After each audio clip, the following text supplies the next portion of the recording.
Good morning, or depending when you're watching this, good afternoon, good evening, or good night. My name's Ross, and I was always told I had a voice for radio, so today we're going to be looking at a new Flygon card. That's right, ladies and gentlemen, the Flygon from Dragonstorm has been revealed, so it's time that we had a quick look at it. And in the grand tradition of Flygon cards, it's got an ability, and that ability is kind of interesting. Now, I was actually sent two translations for this, one from the lovely Antoine Boulay, who we all know by now is a lovely man and a really good player over in Japan, and the lovely David Hockman over at RappelmannTCG has posted a translation as well.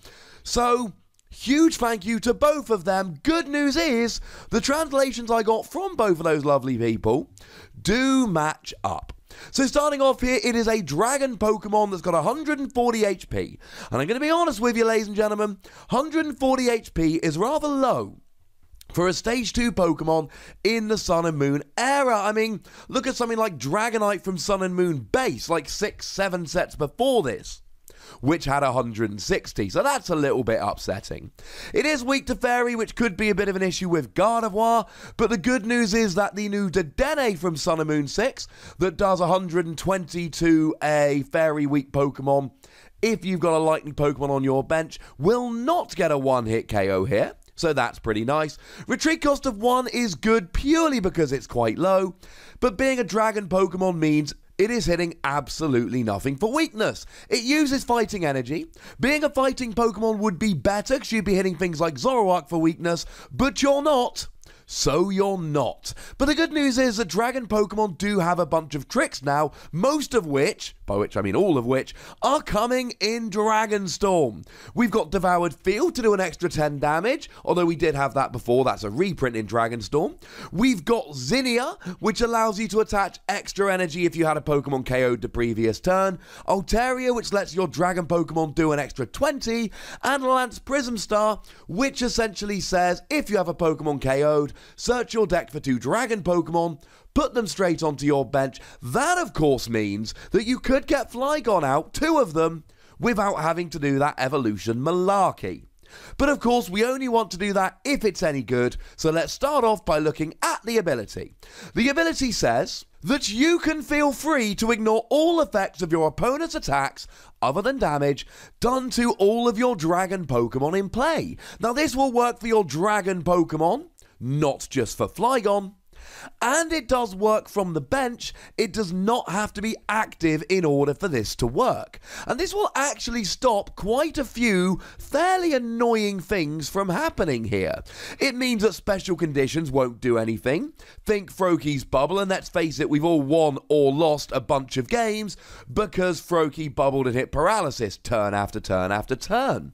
Espeon is still seeing quite a bit of play at the moment, and of course that's really quite annoying because it has confusion for a single energy, and well, that's just annoying, to be honest, because then you've got to flip a coin to attack, and if it's a tails, it fails and you take 3 damage counters. That's not good. You can go through this.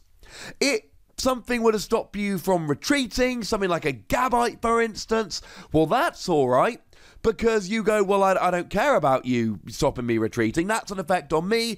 I don't have to listen to it. How about getting rid of energy? Something like a Drampa, for instance, would not be able to discard any special energy attached to you because that is an effect on you, so you get to protect that energy.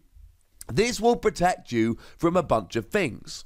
But it doesn't actually stop everything. Something like Glaceon EX with Crystal Ray, which then gets immunity from evolved Pokemon the following turn, would still get immunity from your evolved dragon Pokemon, even if you had a Flygon in play, because the effect of that is on the Glaceon, not on your dragon Pokemon, so Flygon would not stop that.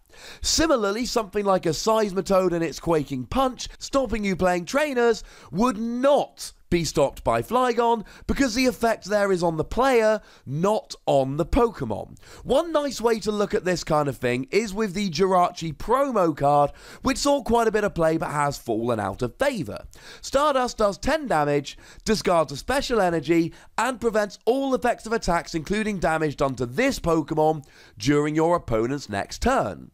If there's a Flygon out, it does stop the energy being discarded, therefore it does stop the immunity from Jirachi, because Jirachi only gets the immunity when it discards the energy. If these two things were separate, it wouldn't discard the energy, effect on the Dragon Pokemon, but it would get the immunity, effect on Jirachi. But because the immunity is dependent on discarding the energy, and discarding the energy fails, Jirachi wouldn't get the immunity. This is a very useful ability which can save you in some matchups. Now, it's not quite as good as some recent Flygon abilities. The Flygon EX that forced them to switch, that was pretty nice. The Flygon, the most recent one from Primal Clash, which allowed you to put either yourself or your opponent to a new hand of 4, was pretty nice. And let's not forget the brilliant one from Boundaries Crossed, which put 1 damage counter on all of your opponent's Pokemon between turns. But it's still a good ability nonetheless that I could see seeing a little bit of play. And then we get to the attack here. Fighting, colourless, 110 damage, and the defending Pokemon cannot retreat during your opponent's next turn. You know that Gabite I mentioned earlier? That.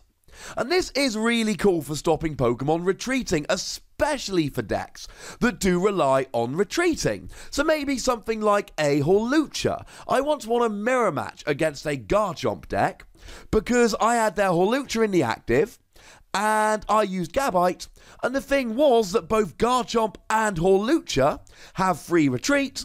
Therefore, my opponent wasn't playing a single switching card. Therefore, as soon as I trapped the Hawlucha in the active, it couldn't attack me because I wasn't an EX. It couldn't retreat. My opponent decked out and I won. And given that I'd won game 1 and I knew they weren't playing any switching cards, that won me the match. This is what this kind of attack can do. Maybe you're playing against your opponent who's really relying on Floatstone. Well, good news. You can stop your opponent relying on Floatstone because they cannot retreat because you've attacked. And especially look out lately for Dawnwing's Necrozma, which of course a lot of people are going to play so that they can jump into the active and then free retreat, probably using Floatstone. Well, retreat, but it would only be free with Floatstone, which is why they're going to be using Floatstone. So if you were to use something like a Guzma here to drag that Pokemon into the active, that's quite nice, ladies and gentlemen, because then you can stick it in the active using your Flygon, and that will give you an advantage, and it might be the difference between winning and losing. Although I should mention that Dawnwing's Necrozma is unlikely to become too popular, because it's always going to have that weakness to Zoroark, so as long as Zoroark is big, and it really doesn't look like it's going anywhere, we can expect Dawnwing's Necrozma to still see play, but not as much play as Keldeo did back in the day, for instance, because Keldeo wasn't KO'd by a Pokemon very easily that was basically a 4/4 line in every good deck. The other thing you do need to remember here is that a lot of people are playing several copies of Ace Roller and Guzma at the moment, both of which will allow the Pokemon to get out the active and really hurt the playability of Flygon here. Now, 110 damage is a little bit low, and what's really annoying, if you had a Devoured Field, you still only do 120, so things like Greninja and the non-EX Volcanion will not be KO'd by this. That's very upsetting. Sure, you can use Altaria to increase your damage output here, but then you're having to get a Stage 1 Pokemon out just to do more damage. That in and of itself is kind of a pain. It would be getting one-hit KOs on anything that's weak to Dragon, if anything was weak to Dragon, which it isn't. And to be fair, the energy cost of free is kind of annoying. You can use counter energy, but one counter energy won't be enough, you'll need a third energy. You can use Zinnia to attach 2 extra energy during your turn, but then you've got to use your attachment for the turn plus your 2 attachments from Zinnia just to get this rolling, and that in and of itself is going to be difficult to do. And before we give a score here, I do need to make a quick side note about strong energy. I know a lot of you will already know this, but I do feel compelled to mention this uses exclusively fighting energy. Well, and colourless, but in terms of what it's actually telling you to use, it's fighting energy, but it's not a fighting Pokemon, so you cannot use strong energy here. Overall, the fact that it's a stage 2 is a bit annoying, and you can use Lance Prism Star to get it out just straight away when you've had a Pokemon KO'd, but Dragonite has got to be a better option for Lance than this particular Flygon is. Free energy is a lot worse than using 2, and the attack is a bit underwhelming, but the ability is great. If you can find room for it in your deck, I'm not 100% convinced you will be able to. I am giving this between 2 and 3 Wassies. We don't give half Wassies, that would be barbaric. It's a good ability. I'm saying nothing bad about the ability, I just don't know if the ability is quite good enough to warrant the amount of space it's going to use in your deck. But as always, ladies and gentlemen, I want to hear from you in the comment section, whether you agree or disagree.